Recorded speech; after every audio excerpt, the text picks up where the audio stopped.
Hi guys, so whether you've got shoulder problems, elbow problems, you've got limited thoracic mobility, poor lumbo-pelvic hip control, our next series of exercises is an absolute must. We'll be running you through 4 exercises. We'll be starting off at the easiest way to do it, and then we'll be working our way to see if you can do the advanced exercises like Paulina and Valentina will be doing today. I'll see if I can do them as well, but we'll see how it goes. Okay, so our first exercise.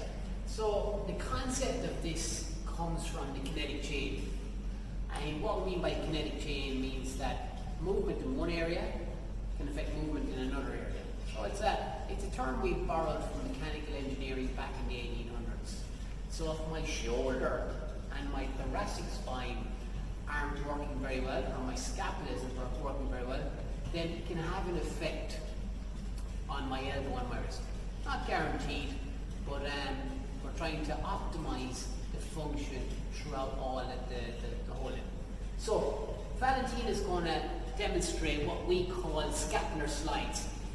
This is the easiest exercise we've got in a set of 4. So what she's going to do is she's going to bring her hands into the anatomical position. So you know by now that it's palms facing like that, thumbs are towards her head. And she's going to try and maintain contact of the elbow and the wrist on the floor at all times. So what she's going to try and do is she wants her hands to meet together up here. So she's going to slide her hands up together, see if her thumbs can come and meet, and they can. Now, if she's having a little bit of problem with that, and she's arching here, what she can do is bend her knees, bring your arms back down again, and what that does is it reverses the lordotic curve, so the lower limb, the curve in her lower back. So then as she goes up again, and we're working all this mobility around her shoulder girdle, or scapular area.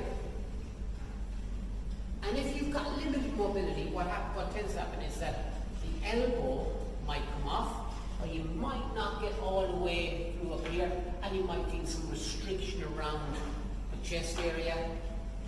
So really good exercise, starting off to improve your mobility. For our second exercise, what we're going to use is we're going to use a foam roller. Now this is a pretty big foam roller, about the same size as me, unfortunately. And I've done this exercise with Valentina before, and she told me afterwards, she goes, make sure you tell the audience that you may have a sore neck the next day. So, as a disclaimer, if you do have neck issues, this is a great exercise for them, despite what Valentina says. Okay, Valentina, can you show our audience what you're going to do with the foam roller? So, she's sitting on the foam roller, exactly the same exercise, and the foam roller is running down the whole length of her body, but her head is unsupported. And she's going to tuck her chin in, so she doesn't want to be in an extended position here. She doesn't want to be in a flexed position here. What she wants to be is in a neutral position. Her head is in line with her shoulder, and her chin is tucked in. And now she's going to assume the same position again. And she's going to do her slides again, her scapular slides, and try and meet back in the same position. Now she's got to maintain control of the head and neck. So brilliant exercise if you're suffering from neck pain. She's strengthening the muscles of the head and neck, maintaining good position of the head and neck while her shoulder muscles are moving. So again, not just focusing in on tennis elbow or golfer's elbow or shoulder impingement or just neck pain on its own, but looking at the body as a whole. So in our next in the next part of this video, what you're going to see is exercise number 3. I'm going to give exercise number 3 a go as well, but I doubt I'll be able to do it. Let's see how we go. Okay guys, so we're going to do a little progression from the exercise that Valentina has just done on the foam roller. The purpose of this exercise is exactly the same. We're trying to work on the mobility through the entire kinetic chain. So we're trying to get this time as close to the wall as possible, trying to minimise the distance that you've got between the wall and the rest of your body, and getting in the same position. There are multiple strategies of how you may cheat and try and get around to complete the exercise without necessarily using the right areas. And one of them is, for example, I really struggle to get my back against the wall.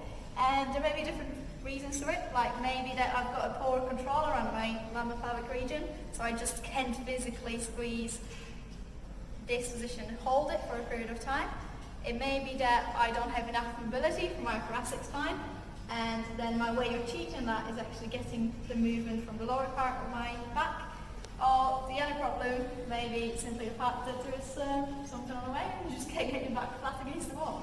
So starting in this position, I'm trying to keep the back as flat as I can, and then trying to get my hands as high up as I can, but you can see that Valentina can literally get her hand through it.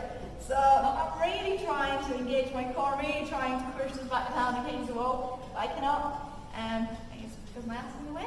So what we're going to do is we're going to change the position of this exercise, sit down and then eliminate my problem and see if that helps at all. So this time trying to sit down nice and flat against the wall, squeezing my back again, so engaging all the muscles around the lumbar pelvic region here, getting to the same exact position, and now nice and slow, just sliding my arms up as high up as I can, controlling that movement. And this time hopefully if Valentina does check, I won't have this gap in between my back and the wall. And it's really tough exercise to complete. Very hard to control that position. All the time I'm working through my core, all the time I'm feeling the muscle in my upper back, struggling to maintain that position and control this movement up and down. Hope you enjoy, guys. Give it a go and see what I can do.